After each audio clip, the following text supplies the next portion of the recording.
Hello, parents. I'm back. Erica Desper, the founder of Confident Parenting, where we help families get more sleep, tackle and troubleshoot potty training, and connect to a village of additional parenting resources.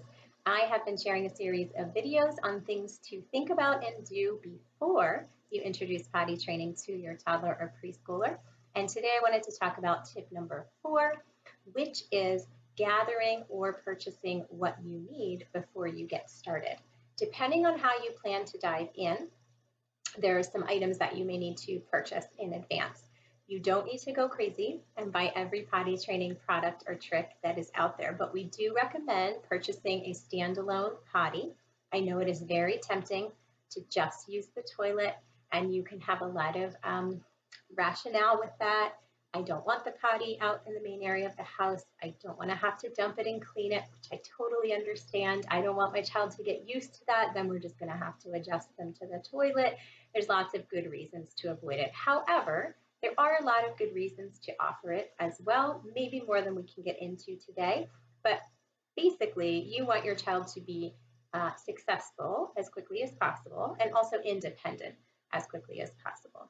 And often the way to achieve both of those things is to let them learn and practice on a small potty where they are seated in an optimal way and they have easy, quick access throughout the day when they're playing and they don't have to travel to a bathroom. Often when families come to us and they are struggling, we add the potty in and the struggle starts to go away. And we've never had a kiddo get stuck only using a standalone potty. They all can eventually gravitate toward the toilet. It does not need to be fancy. It doesn't need to sing songs to your child or have a pretend flusher or be able to be driven like a car.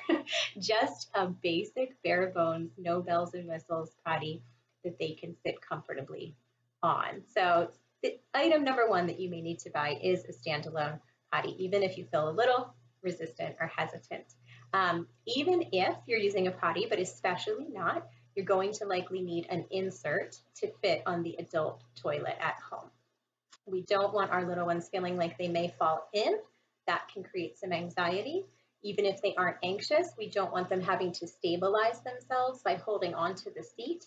That clenches all the muscles that we are trying to relax and have release in this process. So that's going to work against you. You can get an insert that is just an insert. You take it on and off, or you flip it up and down. It attaches to your toilet. However, we also don't want children who are using the big toilet to dangle, their legs to dangle when they're trying to go, especially for children that struggle to move the poops easily and efficiently. If their legs are dangling, that's not placing them in optimal position to move the poop. So we want to have their feet supported and supported high enough that their knees are higher than their hips. So we're trying to create a squat position. And for that, you may not be able to use just any step stool that you have at home. They do make ladders and stools specifically for this purpose. Squatty Potty is a great one. They have a children's version. There are also some that are sort of like ladders with handles, and the insert is part of that whole setup. So I know it sounds like a lot, but again, back to the concept, we want them to be successful as quickly as possible, independent as quickly as possible.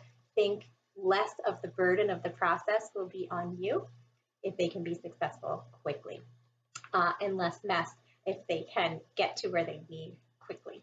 I did skip something in the last video about preparing your kiddo that I just thought of. You're going to want to have them practice pulling their pants up and down before you even dive into the process.